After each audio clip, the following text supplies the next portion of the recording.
Welcome to this episode of the Legal Paige podcast. Today's episode is for the bridal stylists out there, and I'm talking specifically hairstylists in the wedding and event industry because I am sitting down with bridal stylist educator Renee Marie, and we are talking about the sticky legal situations you're going to want to avoid as a bridal stylist.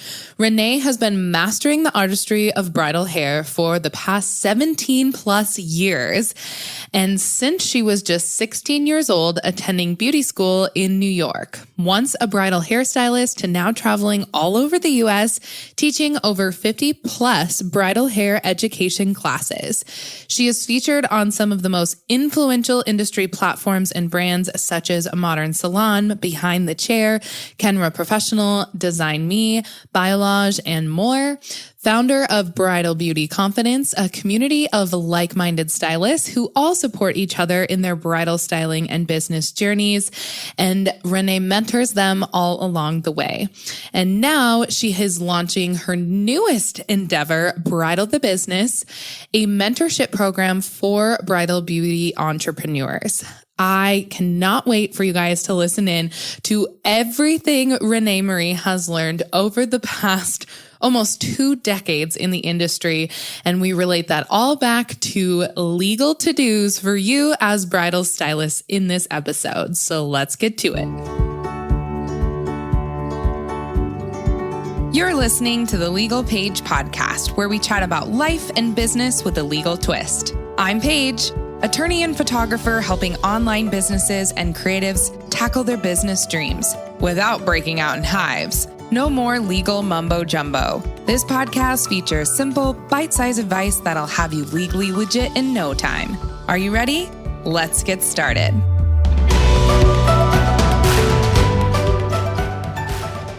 Hey, everyone. Thank you so much for tuning in today. I am really excited to have Renee Marie here to talk all about sticky legal situations that you're going to want to avoid as a bridal stylist. So Renee, I know you and I introduced you in our formal introduction at the beginning of this episode, but I would love for you to just tell all the legal pagers listening who you are, what you do, and kind of where you got started.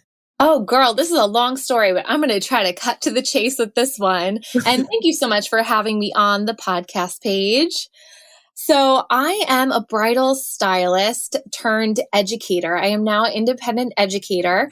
And my journey began when I was in high school. I was 18 years old and started working in a salon and thought that that's what I had to do. Even though I loved doing prom hair, bridal hair, all that good stuff, I didn't realize until 10 years later in the industry that I can actually solely just be a bridal stylist. And that's when I started my journey. And I was like, you know what? I'm just going to do this. And at that point, that was I would say about 7, 8 years ago, there was zero guidance. There were zero online courses about bridal business. I mean, I was all alone. This is when like Instagram just started evolving. Like I was in the dark. So I did the good old fashioned way and I just started, networking myself through Wedding Wire, looking up vendors in the area and connecting. So then that's how I got my first couple gigs. I was working for a makeup artist. And that's where I learned all the little scary, sticky situations that we're actually going to talk about today because it was the unknown for me. I didn't have a bridal contract. I was like, oh, let's just do this thing. Yeah. Okay. Yeah. I'll take a deposit. That's fine. I'll show up on the day of and of course your hair is going to be properly prepped, right? Yeah. No. So I can't wait to talk about all that good stuff. But anyway, it inspired me to now, teach bridal stylists what they can do from the beginning to avoid these mistakes later on. And my whole thing is bringing this community of bridal stylists together so we can work together because there's no cookie cutter way of doing things. Everyone's going to have a different contract. Everyone's going to have a different style that they produce that they can offer their brides. So I want everyone collectively to know that you're unique in your own way. But there are some ground rules that you have to follow at being a bridal stylist. And that's where contracts come in. So I have just, grown and evolved so much being a bridal stylist. Like I said, now I'm an educator. I travel all over teaching. I have started Bridal Beauty Confidence, which is a community of like-minded stylists who all just help each other in business and styling. And now my new venture that I just launching next week. Oh my God. Bridal the Business, which is just, helping stylists out now, because we are taught in the cosmetology field strictly our craft. We are not taught anything about the business. So if I could provide mentorship and guidance for those in the industry from the beginning, even not in the beginning, even if you're like somewhat through it, you've done a lot of weddings, but you've had a lot of, pitfalls and situations that you've gotten into and you're like, oh, I know this could be better. I wanted there to be support and guidance through the whole process and journey. So that's where I'm at right now. My career is mentoring and still teaching bridal styling classes as well. That's so amazing. And Renee, seriously, one, your community is phenomenal and people are constantly asking all of the most interesting questions, legit questions, and just everyone's so helpful. It's really a community and colleagues. You feel like you're just working side by side with someone, which is what I think HMUA people really need, especially in the wedding industry, because it can seem a little dog eat dog world from what I've experienced working with HMUA people.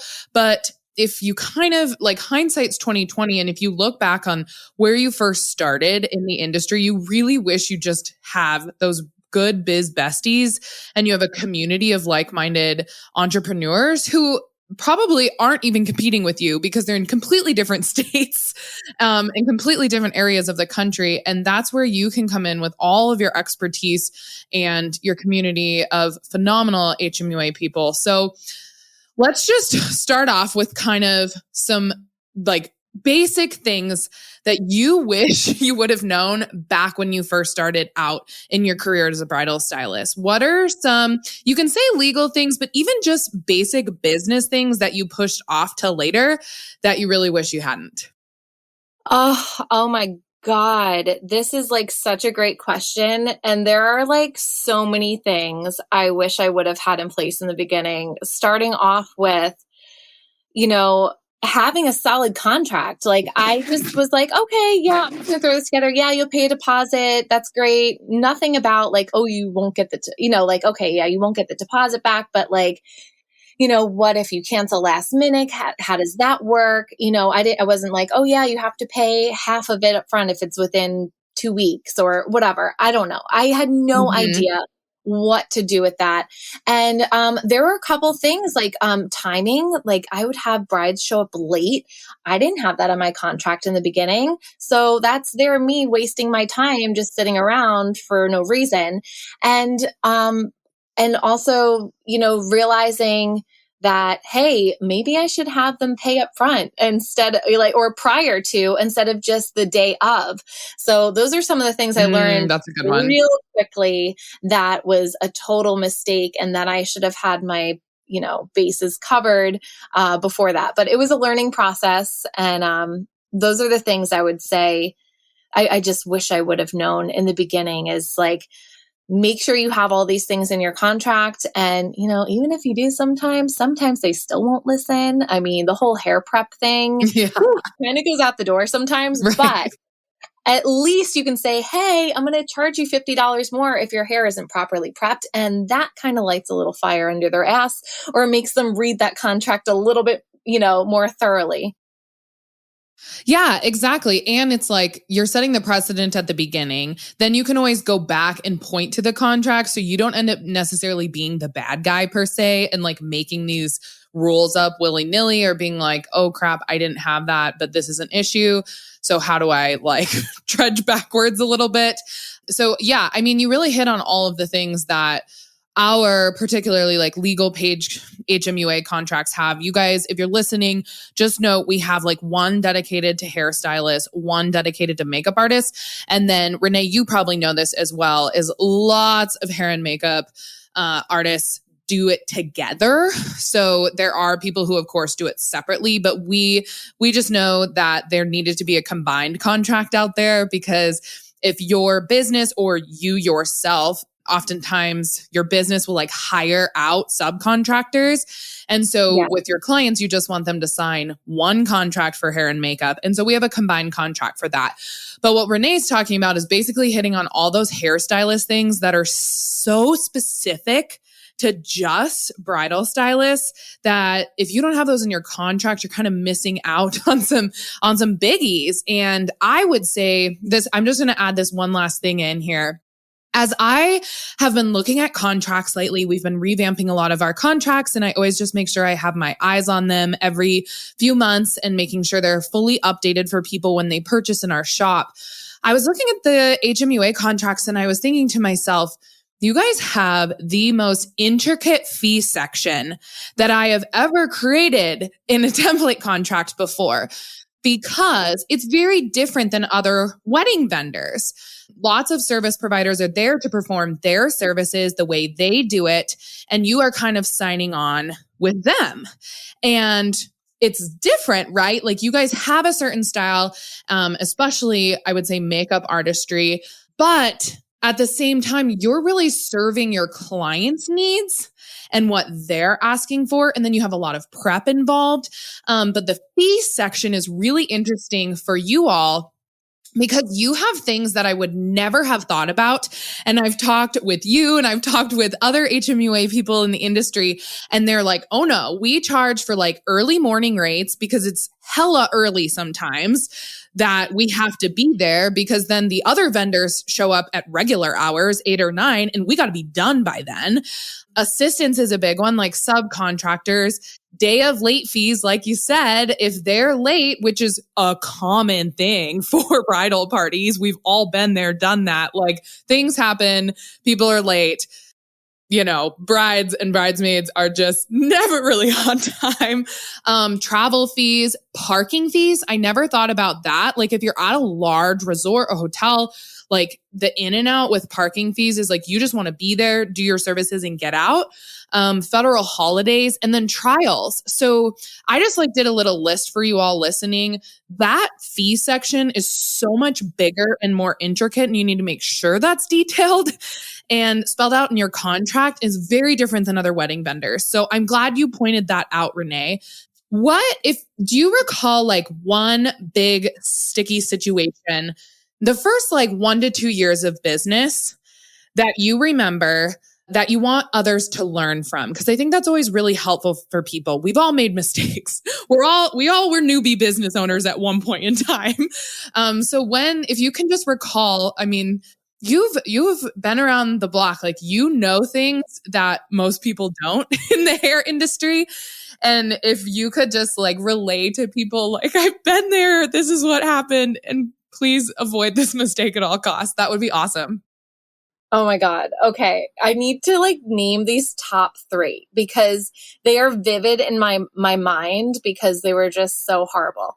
So the first one is the client, she did not pay me until 5 days later. Ugh. Okay. So this is what happened. And then the guy in charge, I think he was the wedding coordinator or something. He's like, what are you doing? I'm like, I'm waiting to get paid. He's like, girl, you should have gotten paid before. I was like, oh no. So she's like, the bride like made me feel like shitty because like she was getting her pictures taken and in her dress already. And I'm just standing there and I'm like, what the hell? And then her mom like whips out her checkbook ready to write it. And the bride's like, no, mom, I'll get it. I'll send it to you on PayPal, Renee. I'm like, are you kidding me? Like, I was just so mad and I just wanted to get out of there. And I was like, whatever. So I was like begging her for payment, like for a couple days after her wedding. And she finally paid me. But that was like I felt so like just disrespected and I felt so stupid. Like I was like, this was a dumb decision. I'm never doing this again. I'm always getting paid up front before I even start services. The other one was, sometimes there's a flower girl or people bring their kids around and stuff. And I have my hot tools. And this kid was like all up in my area and like super close, like 3 inches away from grabbing my curling iron. And I'm like, Are you kidding me? So, I mean, that's something that should be in a contract. Like, keep your kids away from the hairstylist. That is not good. He did not get hurt. He was fine. But it made me freak out. Like, oh my God, what if this could have been a whole lawsuit mess? And the other one was someone contracted me out. I didn't have access to the contract. They were just like, hey, I can't be there for this wedding. Can you do it for me? Right? Oh yeah, sure. I'll go to the Keys. I'll drive 3 hours to do the wedding. No problem. That's fine. So I do it, doing her a favor. I was like, whatever, I'm going to make a lot of money that day. There's a big bridal party. I don't mind. It's totally fine. So I do all the hair. And at the end, the bride is like, yeah, so like, we're going to do my second look in like 3 hours, right? I'm like, no, she didn't tell me I had to stay to do your hair for a second look. Like, this is me in my brain. Of course, I didn't say it flat out like that. I was way more professional. Yeah. I took over. I told the makeup artist, I said, listen, this is super easy to take out. You just take these bobby pins out and here's the second look. You got this, girl. So I had a little powwow with her on the side beforehand. I told the coordinator, I was like, listen, this wasn't it. I didn't agree to this. Like, I didn't agree to stay. I got to drive home. I had my husband and daughter waiting for me. Like, no. But that was a huge mistake because if I didn't know how to properly speak to people and figure that situation out for myself, I could have been stuck there for another 4 hours getting no pay. So that was a big one is, working for someone with no contract. So and all of those, when I was laughing too, you guys, I wasn't laughing at the fact that the like little flower girl almost like burnt her hand off on Hot Tools. I was laughing at the way Renee was looking at me because we're on video right now. And I was just thinking to myself, like those are just like kind of the no-brainer things that you're like, oh yeah, I need to save myself from that situation. But where would you put that in a contract? And do I have coverage? Am I protected from those kind of things? So my answer to that is like, make sure that you have what's called an indemnification clause. That's going to be for third parties like a flower girl that would get injured.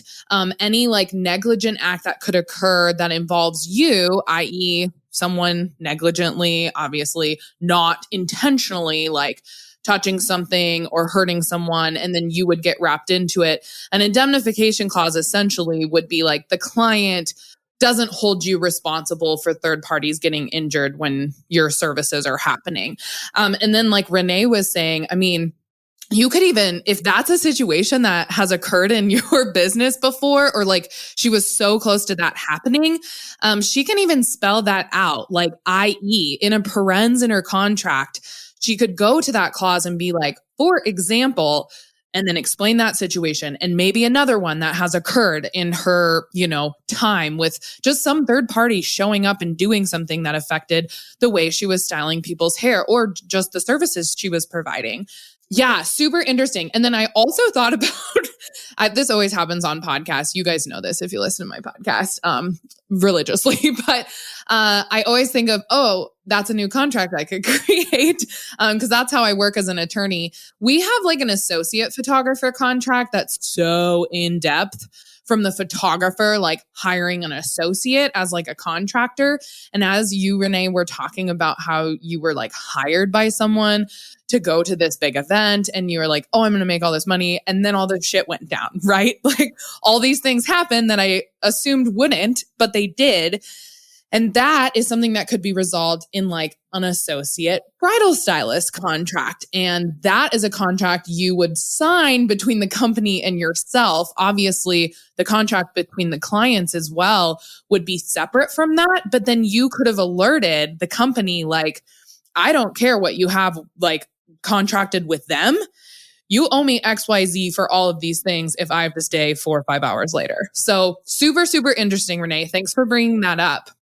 My next question is, what is your best practice or rule of thumb that you've learned over the years when it comes to brides and bridal party members wanting tweaks or changes day of? And how do you like kind of handle that? Especially, I'm sure you've had this happen, like they don't like their hair. I think we've all had that situation before where they just don't like it. I actually, before you answer this question, I just have to tell this story super fast. You guys, I was photographing a wedding, and this is one of those I'll never forget. The hairstylist did the hair. The girl, like, just really, she was in bridal land. Like, she just couldn't think clearly, and she didn't like it. Like, she hated her hair, and she didn't speak up. And then the hairstylist left and like probably wasn't catching like obvious body cues, like body language. Just, I don't know what happened. Maybe you could also offer some insight into like how you ensure that the client's like good to go before you leave. But then they left and the girl lost it like for like 30 minutes to 45 minutes. And I stepped in and fixed her hair because I was like, I don't know what to do. Like, she's not going to like any of the photos I shoot because all she'll be thinking about is her hair in the photos. And I just knew like, there's no real option here other than fix this girl's hair so she's happy with it, or the rest of her day is going to be ruined. And my services are going to be impacted because she's not going to be happy and she's going to hate her hair in every single photo. So that's just a little thing where tweaks and changes did not occur until after the hairstylist was gone. So that's my question for you. Good luck with that question. Oh my goodness. So this is just so funny because you just sparked like so many scenarios in my head of tweaks and changes and not just with the bride, but even with bridesmaids and like brides being controlling, saying, no, you have to wear your hair that way. And I'm like, yeah. Whoa, baby. Yeah, just crazy stuff. But I would have to say, just add more time on your timeline. Like even if it's 30 minutes, like in that 30 minutes, let's say you didn't need it. Let's say you worked really fast and efficiently, then just use that time to take some photos of the bridesmaids or to just relax and take a second and clean up your stuff and like not be, rushing out of there. Like go pee before you have to drive home. Like, take a minute, but have more time just in case there's that, mother of the bride that is just like a little bit anal, keeping you're there a little bit longer. And then to just make sure if there's any tweaks, let's say with bridesmaids, like you expected to do certain looks, but then now they're wanting extensions and all this stuff, like make sure you have your fees in place in the contract. So if they're like, hey, I want to change this and add these extensions in or do that, then you can say, okay, we can, but it's going to be this additional fee. And, veil placement. Like I didn't know this until doing a couple weddings. Like that's after the fact. Like that's after all the hair is done, you're packing up your stuff. And then, the bride's getting ready and then it's veil placement time. And sometimes the photographer is delaying a little bit. They want to take pictures on the bed first and the veil's not on yet.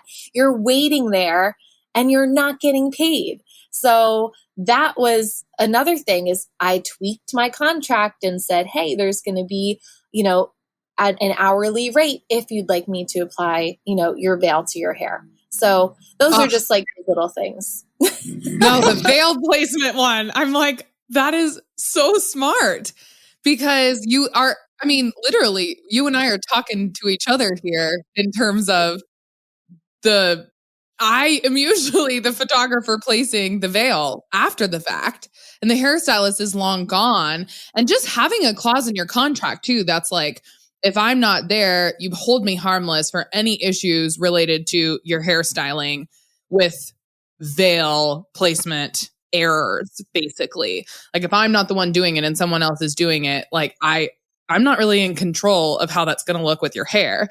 And then also, extra fees if you're waiting, because I was probably the photographer who was like, oh, we got to get these without your veil before we put the veil on. Or oftentimes my clients are like, no, I want some with and some without. So I'm also following them. Super interesting, Renee. Good points to have in your contract. Let's go to photos because I think this is very, very common question in the HMUA industry for stylists as well as makeup artists, because I think you guys are in the same boat where you're way before kind of even sometimes when the photographer gets there, like you guys are usually doing your job before the photographer arrives. And when the photographer arrives, oftentimes, if it's like a big wedding, we're shooting like details and things like that beforehand. but the photographer is probably the one you want to get photos from. And then you're probably doing some behind the scenes. Maybe you, of course, do your own like before and after photos. I see those all the time online. I think they're super awesome and really showcase your guys' work. How do you go about, like, how do you teach new bridal stylists that are up and coming and working really hard to promote their business on using photos on social media wisely? How do you educate your students on this subject, especially with making sure that they get probably permission from these people, kind of how they go about tagging, and then also any issues or suggestions you would have for bridal stylists to get those really, really awesome professional photos from photographers? So I always start with the initial bridal questionnaire. And that is one of the first questions I ask is, who is your photographer? I want to know. And then I find out and I establish a relationship with that photographer. And I say, oh, hey, you're doing so-and-so's wedding. Here's my Instagram. Let me get yours. Oh, here's my email. This is what you can send the pictures to after. And that's it. You start that relationship before it's even the day of. So that way, when it's the day of, they're like, hey, yeah, girl, I'll give you those pictures. Oh, yeah, I saw your page. I can't wait for you to share them. Awesome. Also, obviously, get permission from the bride. So I have actually came into scenarios where brides won't want me to post their pictures. Usually it's like during the trial, right? So like I don't want anyone to see. So maybe I'll just take the back of the head or something like that. But there's also scenarios I came into where it's because of their culture. They're not allowed to be shown on social media. So that's a huge deal. Like, what if I didn't ask and then I posted them on social and they like got super upset and something like I would have felt so horrible. So I always ask, do you mind if I put this on my Instagram, on social media? Because you never know. There are so many different, a variety of things that people can, just not want exposed about themselves. But I would say if it has to do with getting those photos from the photographer, it's absolutely establishing that relationship before you even meet them the day of. I literally couldn't have said anything better. One, because I've shot over 100, 150, 200 weddings, I don't know, in my career. And I don't think I ever had a hairstylist or makeup artist reach out to me. I was the one establishing the relationship with them, but it's usually day of. And Jesus, we are all so busy day of. Who the hell has time for that, honestly? And I'm like, my associate or like my second shooter who's there is like gathering everybody's Instagram handles because we don't want to make a mistake that night when we're like sharing and tagging. And that's so smart, Renee. Like we teach that for any business owner is establish the relationship, like be the bigger person and do that because at 9.9 times out of 10, they're going to be the ones that share those photos with you first. And then you're going to be kind of first and right to use those. And then the second thing, you guys, is contractually, I just want to make sure that you know kind of the twofold way Renee just taught about. Put a model release clause in your contract and put a like acquiring professional photos clause in your contract. Those are two different things. The model release is allowing like the client signing off that you can use their face and likeness on social media and tag them. And then acquiring professional photos is essentially the clients being like, yes, I'm signing off on you just getting these from the photographer, just so there's no issues later on. Cause I've had those situations pop up where vendors get photos and photographers are mad and photographers are like, we don't give these away for free and we deserve like some type of compensation, just all this stuff. So making sure that that is clearly communicated. But then Renee is also giving you guys the best advice possible is you have that in your contract, remind them of it.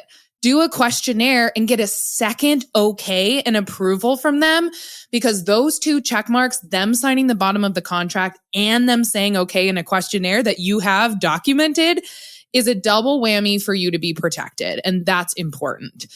So I'm really glad you said that, Renee. I think I could like go on and on and on with you and potentially we'll have to do a follow-up podcast here. But I'd like to keep these like decently bite-sized for people so we're not doing hour-and-a-half long podcasts that people can't listen to at one time. But I really want to know from you and your community that you've talked with and worked so hard to kind of foster and create. A question that comes up a lot is, of course, the pandemic and things that have happened since last March. How have things changed in the bridal stylist industry since COVID? Like, what new practices should stylists have in place now that they probably didn't have before? How have events changed? Like, what do people need to be aware of from last year to today, even? Because I know like waivers were heavily in place last year because you guys were like in people's faces, basically as close as possible to them. And that's not necessarily commonplace now, I would say. And just kind of what's your biggest tip for people providing services during this pandemic? Because it's not over and it's not going to be over anytime soon. Yeah, that is such a great question. And wow, have I seen it evolved from this time last year to now. Like first it was like, I swear, my bridal beauty confidence group, that was like the main question was, what do I do? Do you have a COVID clause? What is a COVID clause? This bride is rescheduling. What do I do? Because now I don't have another bride to replace that day, but she's going to get married in 2 more years. Like just, there's so many different things. And I say, be understanding, but also be thorough with your contract. So you're going to have to grow and evolve with this whole pandemic thing, and you're going to have to change your contract, and maybe you'll take some things out in, a couple months or a year, but maybe you have to put things in place for right now. And just be understanding, but just cover your bases. Like make sure you're going to get that deposit or retainer back. You make sure that if they cancel that you're going to be getting paid.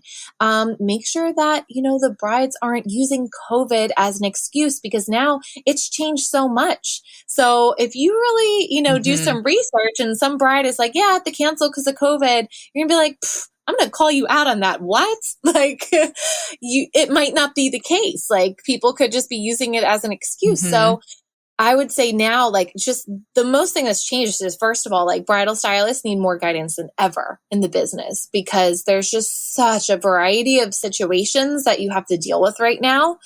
But I would say 100%, just make sure you have your bases covered for if they reschedule. Like, are you going to do a rescheduling fee? Because now what if you can't get someone in that place, like, but they are going to book in the future. Right. You have to think about that. Like you still have to make some kind of money for that date. Like it's not your fault they had to reschedule. It's not their fault. But at the same time, if it's within a certain time period, really, like, what are you going to do? Like, you can't just be taking the hit all the time. So really just look at yourself and know that I feel like bridal stylists kind of get pushed to the side a lot. And we don't consider ourselves wedding vendors because we just truly love our craft. And we are so passionate and so think about it. Being a bridal stylist, like you're doing the most important thing the day of a bride's wedding. You're making her look and feel beautiful. Like, hello, that's the number one thing. So why wouldn't we, really look at it and be like, hello, yes, we're just like any other vendor. We're like a photographer. We should have a thorough, contract. We should be getting paid in advance. We shouldn't have to feel like, oh, can you just like pay me now and feel like bad about taking money? No, pay me my money because I'm providing you the utmost service for your wedding day. So I would say through it all, just remember that you are like any other vendor in the bridal industry, and just come in with that confidence, and you will have way less problems in the future, because it's when you don't have that confidence when you get walked over. So that is my advice. Amen. Amen. I mean, that came full circle from what I was telling you. Like, that's the beginning of their day. And it is a make or break situation. And you really are providing, I experienced it, basically the most important service ever, even if you're not there during the ceremony and during the reception and during the whatever you would call it, like actual wedding hours. A few things you touch on, you guys, you can like put on your checklist here. I would say kind of new practices, or like, Renee pointed out, what are your safety precautions and safety measures, and making that super clear in your contract.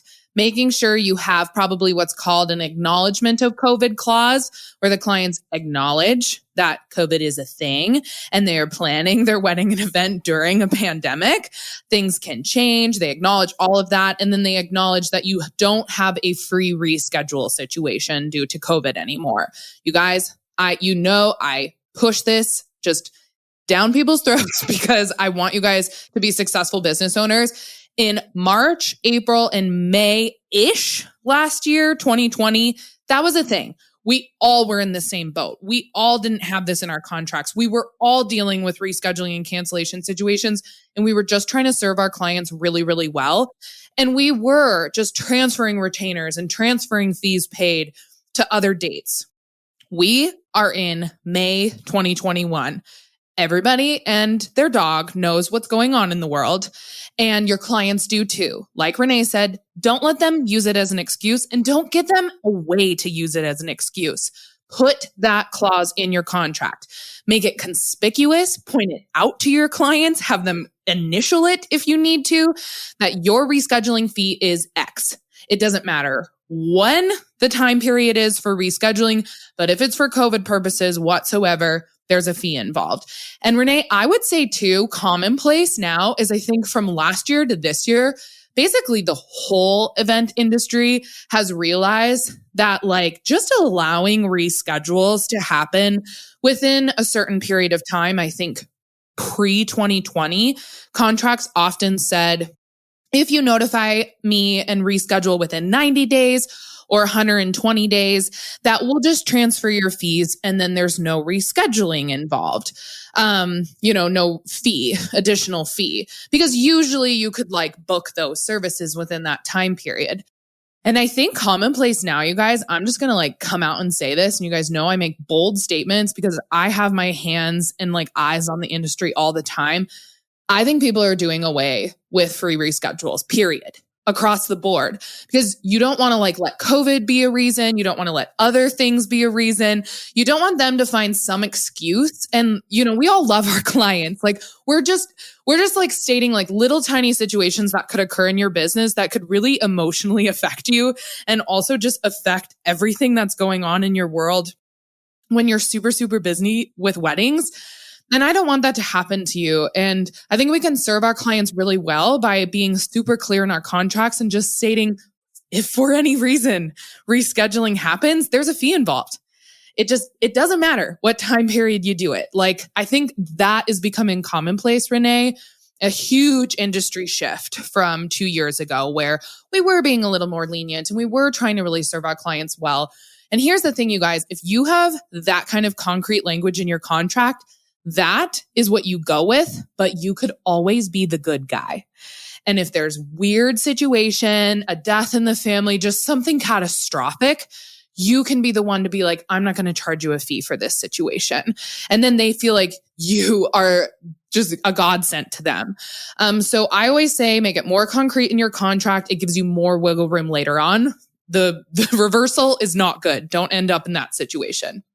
Renee, what's like one last final tip you would give a newer stylist who's kind of ready to take their business to a new level, who's been dabbling and like using their creativity and their passions to be the best bridal stylist that they can, but now they really want to like turn this business into something and make good money from it? And what would you tell that newer business owner? I would tell them to join Bridal the Business. Perfect answer.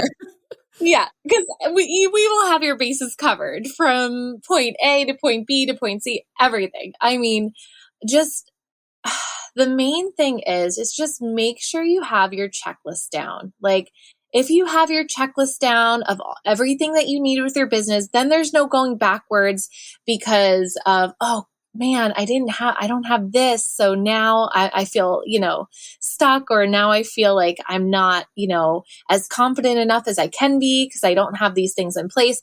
Just try to have your things in place, but also go with the flow of your growth. Like, know that it's not going to be perfect in the beginning. You're going to have to experience some of these things in order to grow. So just be open to the fact. Ask for help. If you know, hello, Bridal Beauty Confidence, come join my group on Facebook.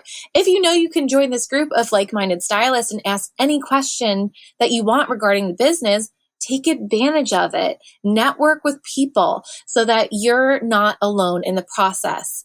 But just also know that you're only human and it's okay. You're going to make some mistakes along the way and it's okay. Just embrace it. Just know that you can change it up in the future and just keep growing and gaining more confidence as you go. So poignant and true. Literally, I just wish I would have had a business mentor earlier. I think all of us would say that. I wish we would have reached out for help earlier. I wish we would have known XYZ earlier. And so, find your industry niche and find really, really good coaches and mentors to lead you through that. Because why would you not want to reach success, quote unquote, whatever you define that as? Everyone has a different, life definition of what that is and business definition of that. Why wouldn't you want to find that sooner rather than later? And we have all experienced things and hiccups and we've learned from failures. And that's the beauty of business as a whole. Find business people that you can look up to and learn from. And if you are a bridal stylist, I will just say now, Renee knows what she's talking about. So definitely go find her. Okay, before we wrap up and you tell everyone where to find you, I love doing rapid fire questions. It's just a fun way to end episodes. So here we go. Ready? What's your favorite drink? Ready. Oh my God. Are we talking alcoholic or non-alcoholic? Let's do alcoholic because I'm craving wine right now and I'm pregnant and I can't have wine. Oh, girl, I don't want to say wine then because you're going to crave it. I'll go to my other go-to, a mojito. Ooh, yum. Yes, girl. That's like spring, summer go-to. What's your favorite munching food? Oh God, please do not put Cape Cod salt and vinegar chips in front of me. I will eat the whole entire bag. They are my weakness. Yum. You're such an East Coaster, but that's okay. What's your favorite movie? Bridesmaids, duh. I mean, how perfect is it for this episode? So apropos for our topic. I love it. What is like your pet peeve if someone were to do? Leave dishes in the sink because I hate doing dishes. Oh my God, that's a good one. Husband, take note. What type of music do you most often listen to? Just if you're going to turn something on and you absolutely just know what it's going to be. I think just like anything that's just like pop, but like a chill out kind of pop. But girl, I'm so eclectic. I can listen to like jazz when I'm cooking dinner and then I can listen to some Foo Fighters or some old school hip hop. Like I'm just all over the place. Oh, I love it. I love it. I have a good Pandora station for you. You guys, I'm old school. I'm not a Spotify person. My friends have tried to get me into it, but Pandora, if you tell Alexa, I have like Alexas around my house. I tell her to play hipster cocktail radio on Pandora. For all of you, just go try it. Renee, it's very good.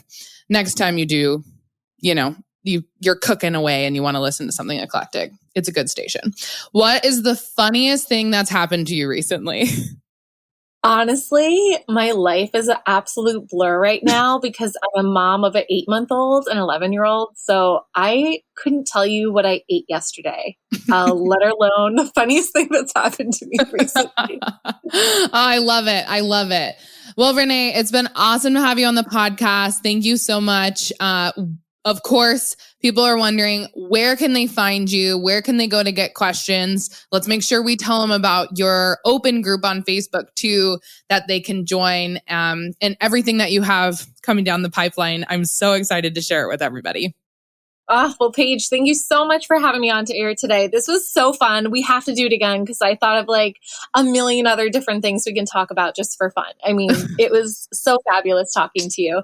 So you can find me on Instagram. That's where I have the most things, styling education and just inspiration, at styles_by_Renee Marie.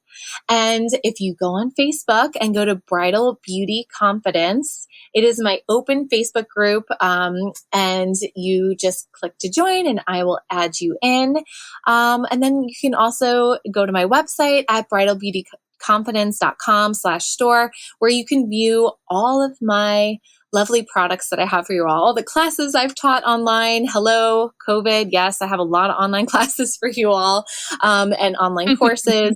And then, of course, my newest venture, Bridal the Business, which is up and coming. So please go follow Bridal the Business on Instagram as well to find out more about my mentorship program for bridal beauty entrepreneurs. Perfect. And you guys know this. If you go to our show notes, we have all of these linked for you. Super, super easy to find. Renee is a joy to follow on social media, so definitely hit her up. Thank you all for tuning into this episode today. And Renee, thank you so much for your time. It was awesome to talk. Same here. Thanks, love. Thanks so much for listening to this episode of the Legal Paige podcast. See, I told you being legally legit isn't so scary. Be sure to visit thelegalpage.com for all show notes. And it would be super awesome if you could head over to iTunes and leave a review. Last but not least, don't forget to join my free Facebook group for unlimited legal and biz Q&A. Chat soon, Legal Pagers.